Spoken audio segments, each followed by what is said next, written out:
welcome to the January 22nd, 2024 Operations and Safety Committee meeting. My name is Jan McLean. I'm with Gray Robinson, and I will serve as your general counsel. I will start the meeting until the chair is elected. The meeting format is hybrid.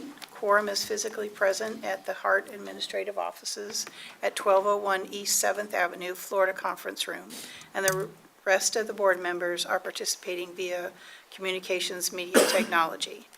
If you would look at your screens and stand if you're able, and let's start with the Pledge of Allegiance. I pledge allegiance to the flag of the United States of America, and to the republic for which it stands, one nation, under God, indivisible, with liberty and justice for all.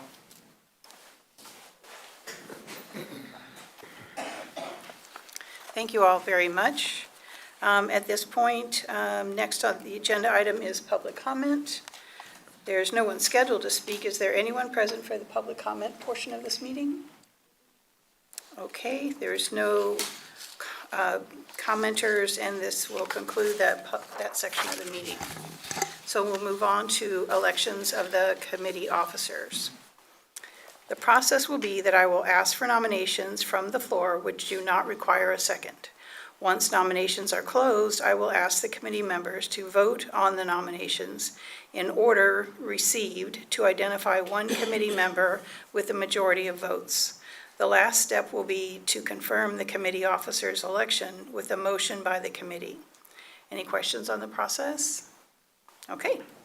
The first officer position is Chair of the Operation and Safety Committees. The 2023 Chair was Committee Member Melanie Williams. Do I have any nominations from the floor? Nominate Melanie Williams as Chair. We have one nomination for Committee Member Williams. I'm going to ask, will you accept the nomination? Yes.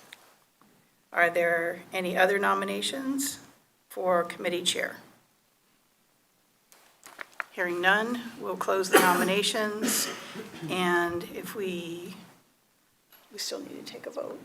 If I could have a motion to approve the nomination of Ms. Williams as the committee chair, please. So moved.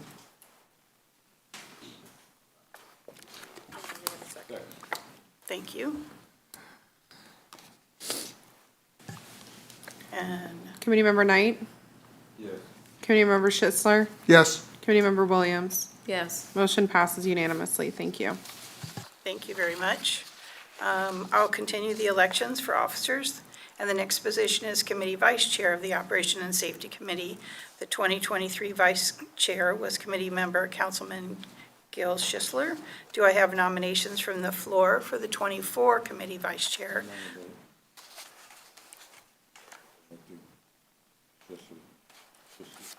Okay, we have one nomination from Committee Member Knight for Committee Member Schisler for Vice Chair of the committee. Do I hear, Mr. Schisler, would Yes, you? I accept it, yes. Thank you. Do I hear any other nominations for Vice Chair? Okay, at this time, the nominations will be closed. And I have a motion, could I have a motion to approve the nomination for Committee Member Schisler for Vice Chair? Second, someone. Thank you. And poll. Committee Member Knight? Yes. Committee Member Schitzler? Yes. Committee Member Williams? Yes. Motion passes unanimously. Thank you very much. Congratulations to the newly elected committee officers, and I will now hand over the meeting to the chair to conduct the remainder of the meeting. Thank you. Thank you again for the opportunity to represent the Operations and Safety Committee on behalf of the board and the employees of HART and this committee. We will move forward with our presentation, and actually we will move forward with the approval of the meeting minutes. And do we have a motion to approve the minutes, please? Move to approve. Thank you. All in favor? Aye. All those opposed? Thank you. I will move forward to the presentation. Next is the Operations and Maintenance Monthly Metrics Report for November and December. And we have our team of safety leaders sitting across from us, and they will go over the November and December 2023 metrics. And that's Mr. Bobby Edwards, Director of Transportation, Mr. Nicholas Goldburn, Director of Fleet Maintenance, Dale Smith, Director of Facilities, and Mr. Richard Campbell, Chief Safety Officer. Mr. Dringville, you are recognized to introduce the presentation. Good morning again, committee members. Today's metrics report will cover the month of November and December. What will differ from the previous presentations is staff will also link the accomplishments with the organizational performance goals achieved in Q1 of FY24. This covers the months of October, November, and December. I also want to point out that you can find the full report of the organizational accomplishments in the section informational item in your packets. Mr. Edwards. All right, good morning, Chair, board members, Mr. Drainville.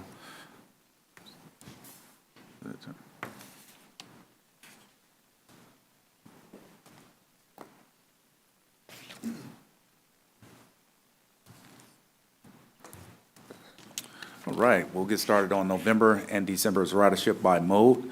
As you see, for fixed route, we were at 944,519 for fixed and 982,100 for December.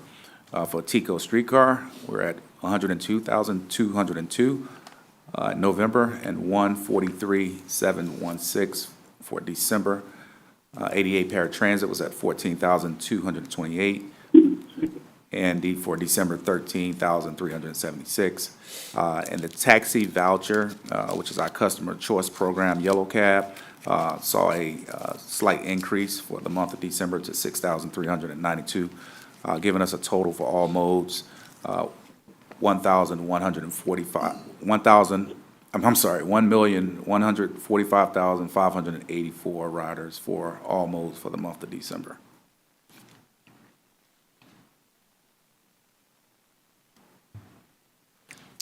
All right, this slide shows,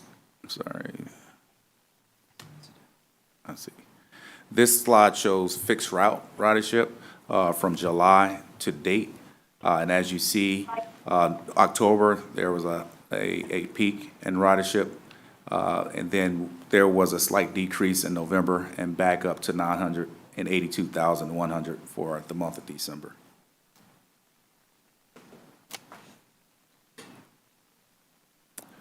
Here we'll look at December's 2023 average weekly daily ridership for all routes.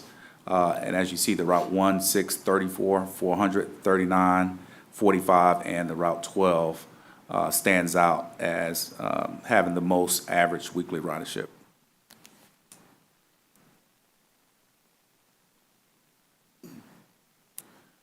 Then our on-time performance for the month of December was at 73%.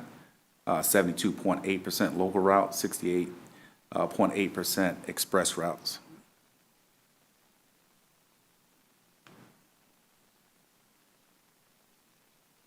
Then we take a look at our top ridership routes and versus their on-time performance. The Route 1 was at 73%, the Route 6 at 70%, Route 34 at 71%, Route 400 at 80%, and the Route 39 is at 68%.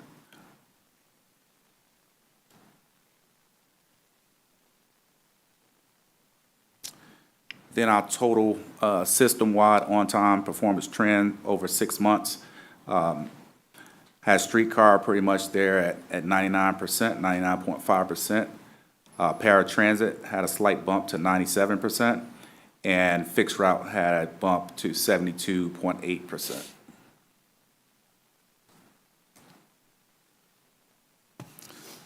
So then, as Mr. Drainville commented on our goals, the Q1 achievement for on-time performance for fixed route was 71%, which was below the set goal of 77%. Factors that impacted the success of this goal included traffic, construction, detours, major events, accidents, customer emergencies, safety events, vehicle constraints, budget limitations in reference to service hours, lack of bus lanes, queue jumps, and transit signal prioritization. To achieve our goal in Q2, staff has initiated scheduling open house events, inviting cross-departmental staff and operators to provide feedback on schedules. ATU is also involved in reviewing the schedules prior to each markup. Software such as Swiftly is being used more to evaluate performance and changes in things such as the speed maps, runtime recommendations, live data, et cetera. Push for customers to use Flamingo fares to speed up the boarding time, and then adding time point signatures throughout the system to highlight scheduled departure points along each route for operator and customer use. OTP for paratransit service was at 96.6%, which was above the goal of 90%, and OTP for streetcar at the end of Q1 was 99.4%, which was slightly above the goal of 99%. Pass it on to Director Knight?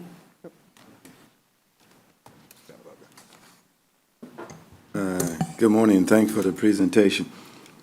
I'd like to know the weekday ridership for bus 400, you had fourth, but also on-time performance is seventh overall. That's some good numbers and stuff. I wonder what's going on there compared to the others.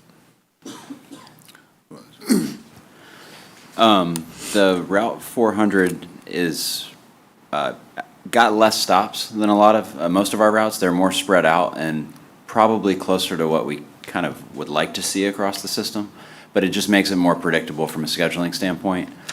There's only maybe, well, I don't want to say a specific number, but say there's 30 stops in one direction on that route. Compared to the Route 1, I think there's probably 50. So if you just get 20 more people at 30% more stops, it's just a lot more volatile for scheduling those trips. So I think the consistency really comes out of the stop spacing on that route. Okay. Thank you. Go ahead. Okay. Mr. Schuster. Thank you. Good presentation. Thank you very much. I do have a question on on-time performance. Now, with some of our problem child stop routes, do we find in our cross-sectional analysis that let's say that the bus starts off in the beginning of the route and hits a snag 5 minutes out, now we have a 3-minute delay. Are we finding that these delays are a snowball effect, or are we finding that once you're behind at point C, D, E, and F, and G, it just gets gradually worse and worse and worse? Or is this just, a one-shot deal, and now you're 5 minutes late for the rest of the trip? Are we finding any trends with any of that? Yes, the answer is yes to the snowball question. That's basically what causes a lot of our issues. And most of the time, it could be maybe a bike on the front of the bus that takes a little longer than expected, or a wheelchair boarding that can take 2 to 3 minutes, both when they get on and when they get off. Sometimes there's variability there for a variety of reasons I won't get into, but that really that's the snowball effect. So if you get a wheelchair within the first 3 minutes of your route, you may be 2 to 3 minutes down, that's what the terminology we use, for the remainder of that route, and then you don't catch up until you're at the end of the line waiting to depart for your next trip. So that's, we see that in the data, but in scheduling we look at a couple thousand trips, which if that person is, say, a wheelchair boarding is boarding at the same time every day, like that's going to be baked into the data that we see. But we know people travel at all different times, and there's not a lot of consistency to those boardings, so we just have to look at the big picture and then fold that into the recommended schedule for the next markup. Okay, because when you're looking at on-time performance, factors like that, that's not a driver's fault, that's not HART's fault, that's a systemic issue that you may or may never be able to fix or address, and I'm wondering if it's actually fair, might not be the right word, but accurate to put that in the on-time performance, because it is what it is, and you're going to have to accommodate that type of an issue. Yeah. So I was just wondering if the scorecard reflects that accurately or not. No, and we're going to probably entertain some modification to that. Internally, we've started to look at on-time performance a little bit differently. And basically, we are showing, up to 5 minutes late as being on time. But what I've had are weekly reports that we issue every Monday morning. I've had the scheduling team change that report so that it shows a late category, and then moderately late from 5 to 10 minutes, and then very late from 10 to 15, and then extremely late. So we're really trying to cut down on the extremely lates and the moderately lates to get things into that 0 to 10-minute window, because that's still a really good service for our customers. So it's the outliers that when these operators get down, 15 or 20 minutes, that we're really trying to address that, and then start moving things out of the really, really impacting our customers to a little more consistently. So that when we do this analysis, when we do have the huge outliers, we analyze what caused it, and do we get granular down to the trip, or do we just look at it at a 30,000-foot level?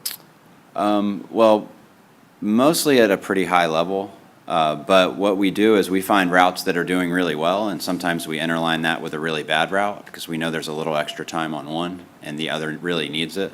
So when the route ends, we put it on a different trip to kind of balance things out. That's one way we do it. And that's on the scheduling side of the house. On the ops side of the house, we have controllers who monitor the on-time performance on a daily, live action. Then every other month or so, we have a on-time performance work group where we bring operators in, and we kind of break it down to its smallest principle to look at some of those on-time performance points. Do our operators and drivers have the ability to call in and say, hey, we got a real bad problem here that we're going to be late? Absolutely. Is there any opportunity to notify Yeah. down the line that there's an issue maybe at the the transfer centers? Yeah, if they are more than 10 minutes down or late, they will call in to the control center and let the control center supervisor know. And if there's something going on there, from there, they will make the adjustments they need to make, whether that's putting another route out there, whether that's alerting the other operators, et cetera. Good. Thank you. Appreciate it. Thank you for the info.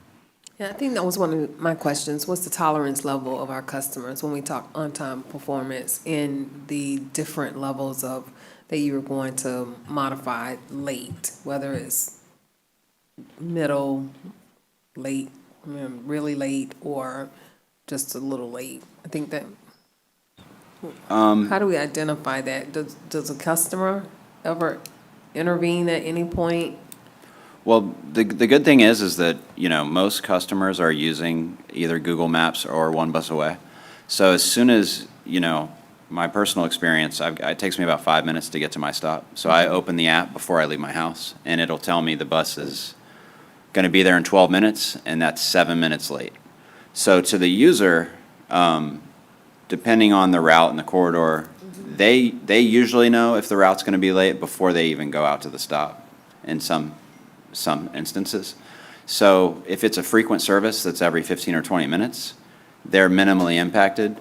But say it's an hourly route and they're connecting to a different route, if that late trip may impact their connection. So, but they are given the information ahead of time as best as we can predict it in those applications.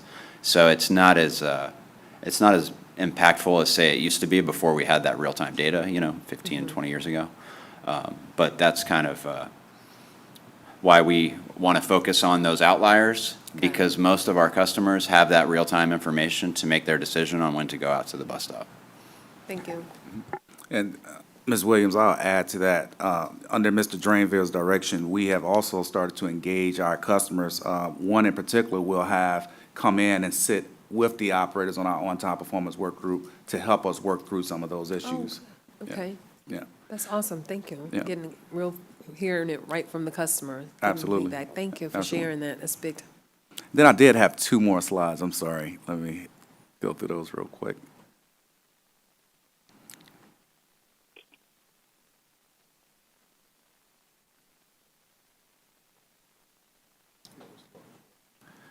Okay, so this slide shows our total service, our completed trips. How many trips did we actually complete for the month? Was 43,505 trips, completed 99.66% of all of our trips. we only missed 0.34, not even 1% of the total trips that were scheduled. Then the last slide, this is more on the HART Plus paratransit side. We recognized back in July, August timeframe that we were having an issue with customers riding our vans for extended periods of time. So we made some adjustments. Some of the adjustments that we made is more monitoring. We also recognized that we need to send more trips over to our contractor, our customer choice contractor. And then lastly, we involved the ATU union president and the chief steward in coming in and helping us by, looking at our scheduling of our trips, helping us to identify areas of improvement on a daily basis. So then as we looked in September, we saw a sharp decrease, saw an even sharper decrease in October, and kind of staying in that range in November and December, trying to get that down to really we don't want any of our customers to be on our van for more than an hour, but we did see, by implementing some of those things since August, we did see a decrease in the amount of time that customers were on our vans. So.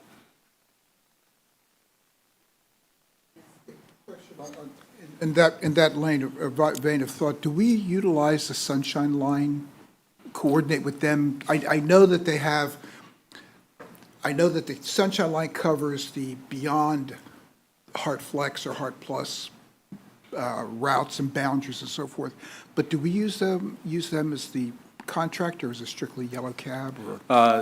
Currently it's Yellow Cab. Right. That's who we use as the contractor service. Customers do contact Sunshine Line to get service that extends beyond our service area, but our contractor that we use is Yellow Cab. Okay, all right, thank you. Yeah. Thank you.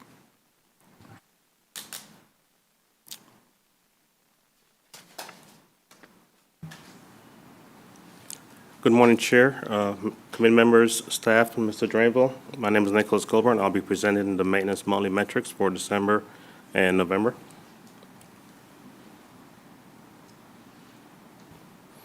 For scheduled maintenance, which are preventive maintenance inspections and safety inspections, in November, we completed 93 inspections, and in December, we did 91. Back in October, we reported 99%, and I mentioned that we will get back on that trend of 100% compliance every month. So we've started a trend. We're 2 months in with 100% compliance.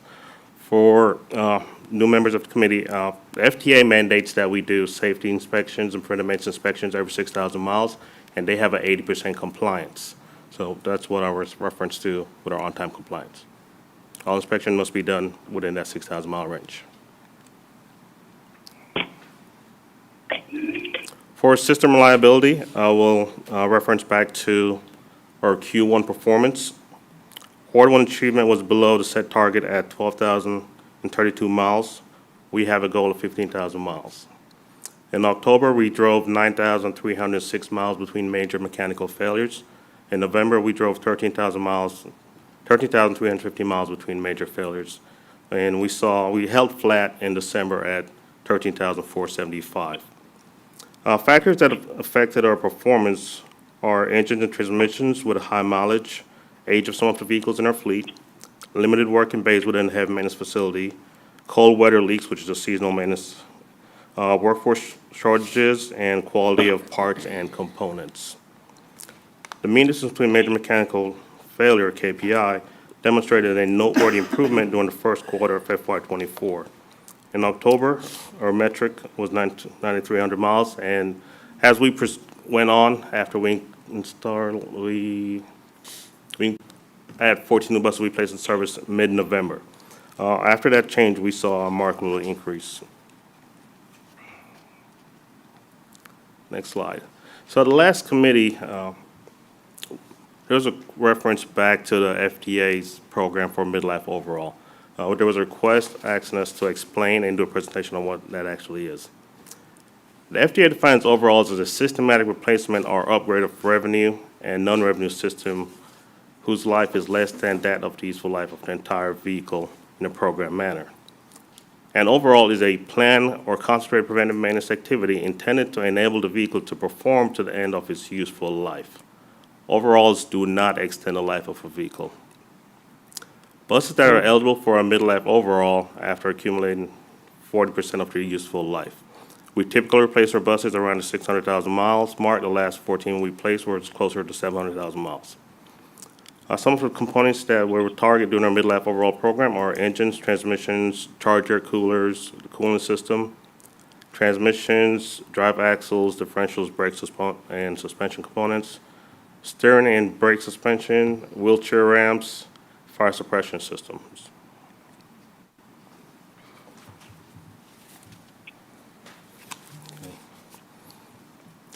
Our fleet consists of 132 active vehicles. And in reference to another KPI we track, which is our fleet availability, for Q1, our fleet availability was 77.8%. Our on-time achievement throughout the entire quarter was 77.9%. Our goal is 80%. Factors that affected our fleet availability were long replacement time, lead times on engines, age of vehicles, workforce shortages, parts, limited maintenance bays, accidents, vendor warranty and repair delays, and training. During the first quarter of 2023, there was a consistent improvement in fleet availability metrics. In October, fleet availability was 76.8%, followed by a modest increase to 77.8% in November. The positive trend continued in December, reaching the fleet availability of 79.2%, which is just shy of our 80% fleet availability. These figures suggest a positive enhancement in fleet availability of the fleet over the 3 consecutive months, indicating potential improvements in operational efficiency and resource management during that period. The average miles on our buses are 360,000 miles. So going back to the FDA Midlife overall program, we target the vehicles in the fleet at 240,000 miles for a midlife overall. And looking at the current program, we have 59 buses in our fleet that have exceeded their useful life on the powertrains. Our 2017 fleet, there are 24 buses with an average of 363,000 miles. For the 2016 fleet, there are 9 buses with 422,000 miles on them. In 2015, there's another 492,000 miles on the 15 buses in that sub-fleet. The typical useful range for a CNG engine is 260,000 miles. For our diesel buses, the 2013s and 2012, we typically see about 430,000 miles out of an engine. So you can see a substantial portion of our fleet are past their useful life as far as their powertrain. The vehicles on the right side of your chart, 2013, 21, 2019s, and going down, those are ones we already did. And you can see where we typically replace those engines. And we're currently in a reactive mode as far as when we replace engines because we did not have adequate funding to do a full midlife overall program. So the data you're seeing before you were actual failure points where they're averaging out.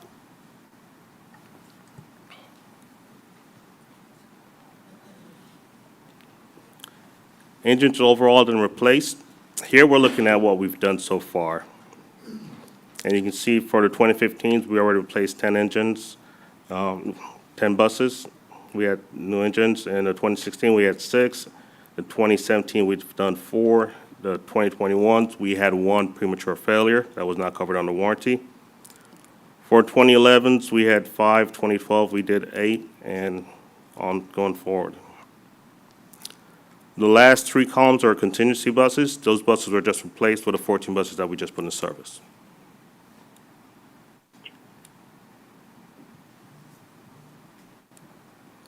With that, I'll open the floor for questions.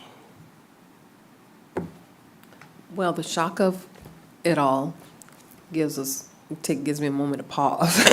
Excuse me. The last 4 on the right side, the last 3 are the ones that you said are in the rotation? Contingency, yes. Those that are at 479,000? Those are out of the fleet as of now. Okay, but those are So- the ones we will use in the event. Of an emergency. Wow. Okay. So what is our plan? And we're just rotating and caring for those as we have issues. Let me go back one slide. So the plan is to solicit a contracted service for midlife overall. And we have to follow the guidelines of the 5010 circular as we do that. So we're going to identify vehicles that need to be overhauled, just like we do with a streetcar. We're going to get a contracted vendor. We're going to send up to 5 to 6 buses out, and then take 5 to 6 buses from our contingency fleet to rotate back into the active fleet. And as these buses go out for overhaul, they'll replace the major components, which will increase their system reliability. If we go back and look at our fleet availability and also our minutes between failure for November and December, you notice a sharp increase. And that's because we put 14 new buses in service, and we took 14 buses that had 700,000 miles out of service. So that shows the value of keeping our fleet actually, replacing buses within the fleet. Is this budgeted? Is this part of our budget process? Yes, So we you- have $4.3 million budgeted for the midlife overall. This is the first in my 20-year career that we've actually had a budget for a midlife overall. Okay. All right. So we are budget, and this whole aspect is a safety aspect, because we are, 14,000, 15,000. I know you have the ratio of 14, 15. We're driving far less than that goal, Yep. but you're taking care of it before it gets to that point anyway. Yes, we have several strategies in place. We talk about midlife overall. We're also looking at utilizing artificial intelligence with a system called Pre-Tech. And what that system does, it monitors data points on within the vehicle, without being too technical. It monitors the data, it aggregates information, and it looks at where failure trends happen throughout the entire country. And it flags like, hey, this unit, this cooling system, the sensor is about to fail in the next 500 miles. So that gives us the ability to bring the vehicle into the shop, place that sensor or any component that's been flagged before it goes back in revenue service and actually breaks down, interrupting our patrons and affecting our OTP and everything else. Okay, so that helps us make sure we don't have vehicles out on the road that Correct. are unsafe. And then you're taking those steps and you have indicators in place and funds in place to Yes. rotate those. Yes, ma'am. Okay, thank you so much for doing that, and thanks for going through the detail. Any other questions? Director Knight? Yes, again, thanks for the presentation.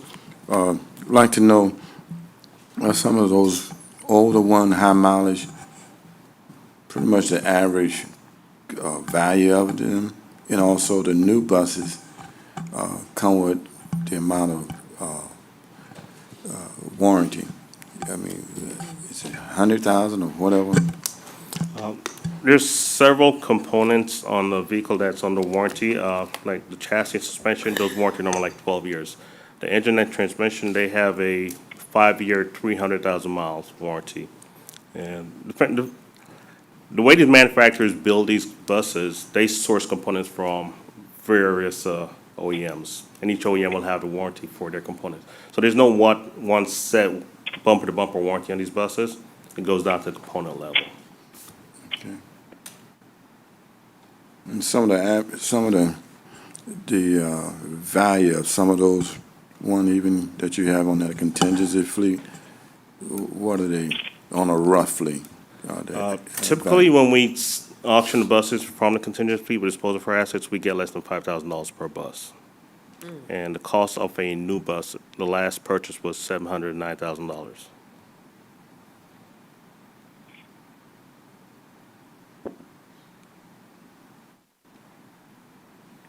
Any more questions?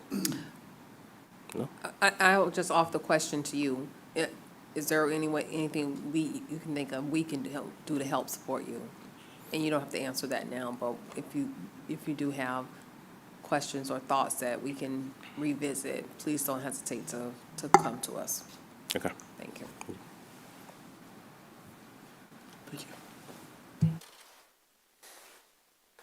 Good morning, Chair, committee members, HART staff, Mr. Drayville. My name is Dale Smith, Director of Facilities. And I'm going to give you a brief snapshot of the last couple of months, the facilities department.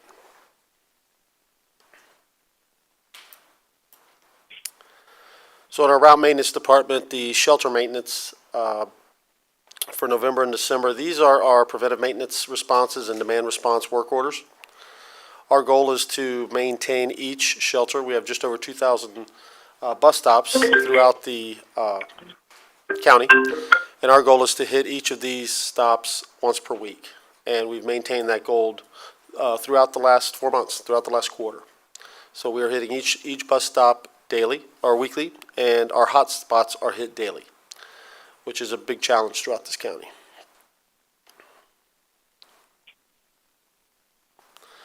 On the maintenance requests, the maintenance staff is, they're hitting the preventive maintenance requests. They come in typically quarterly. So some of the quarters you'll see their numbers are a little bit higher, like in October. That's some of the door maintenance and the different maintenance that we do quarterly. But in November and December, we have been 100% on our PMs at 34 and 83. And the demand requests have been a little lower at 23 and 16.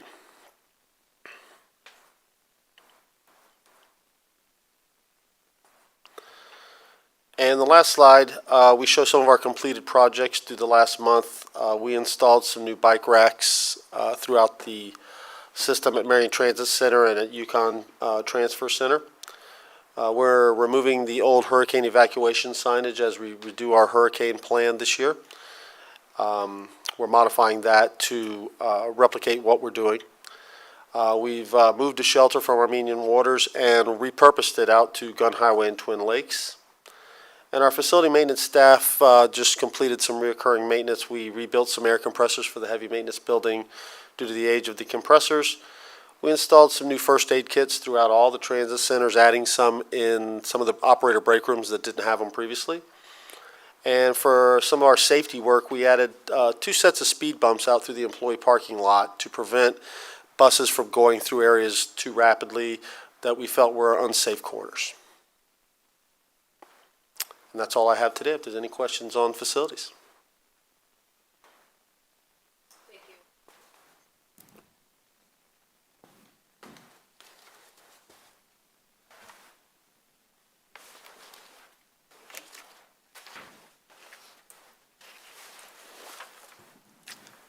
Good morning, Madam Chair, committee members, Mr. Drainville, HART staff. My name is Richard Campbell, and I'll be delivering the safety metrics for the month of November and December. Yeah, there we go. Sorry.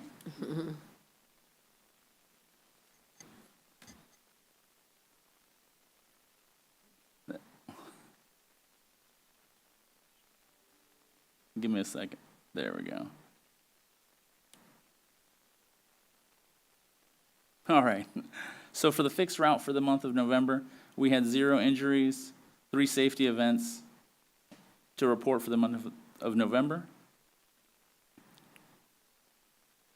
On the fixed route injuries, as you can see, we had since we had no injuries, we had a 0, which is meeting our goal, our PTAS goal of less than 1 per 100,000 revenue miles.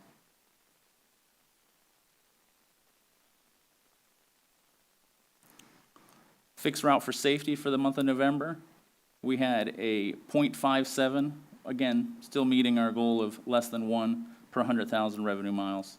And this is, of course, according to our PTAS, our agency safety plan.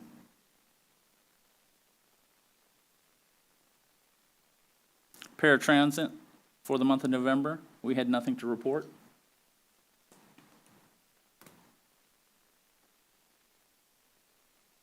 Streetcar, we had 1 safety event and 2 injuries reported.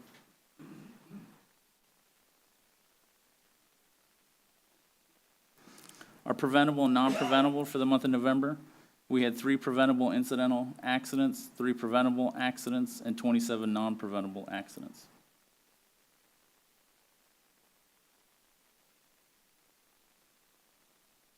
Fixed route safety report for December, we had 2 injuries reported and 4 safety events reported.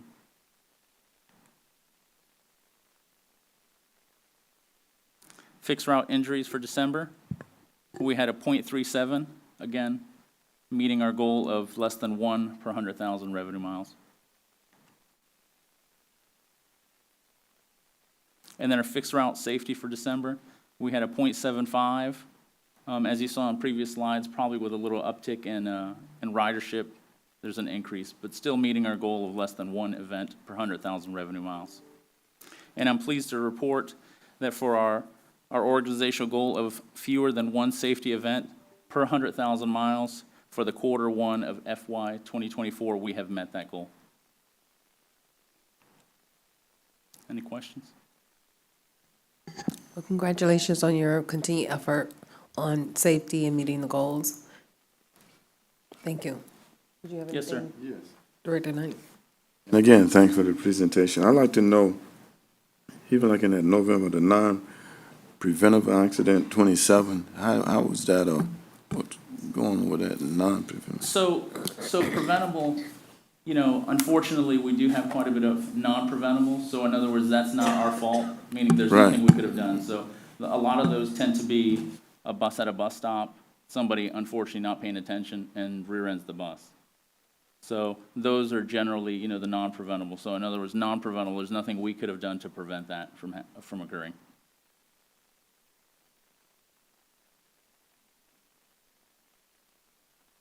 Thank you. Yeah, I understand that, you know, being in the industry I came from, how can make that better for HART, you know, some of the things, even the city, county, or whatever could, that's kind of high, you know, non-preventable. So I know collectively, with operations and maintenance, we have ordered buses with more lighting in the back, deceleration lighting.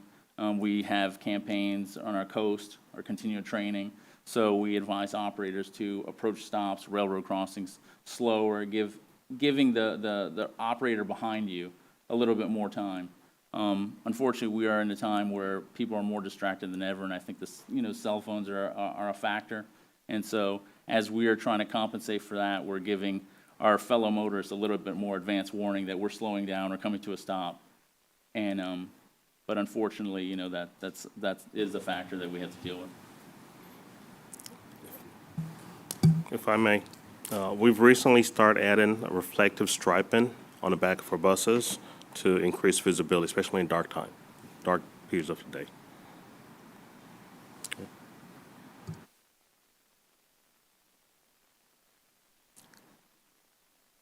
All right, and continuing with our paratransit safety report for December. Again, like we said, nothing to report for December. Streetcar, 1 safety event in December.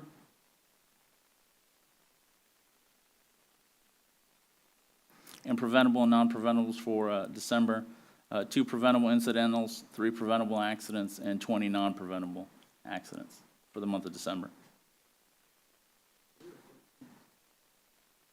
Excuse me? Let me back it up. 13 preventable, 2 preventable incidental, and 20 non-preventable.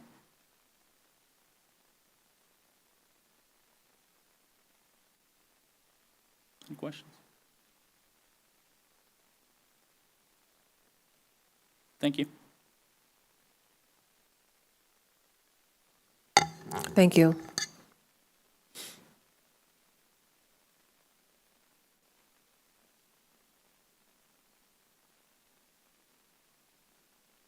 Does that conclude your presentations at this time?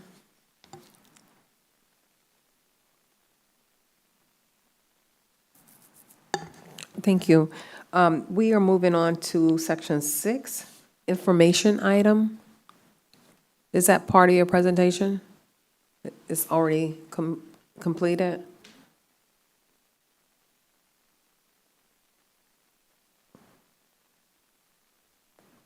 Okay, we'll move on to old business.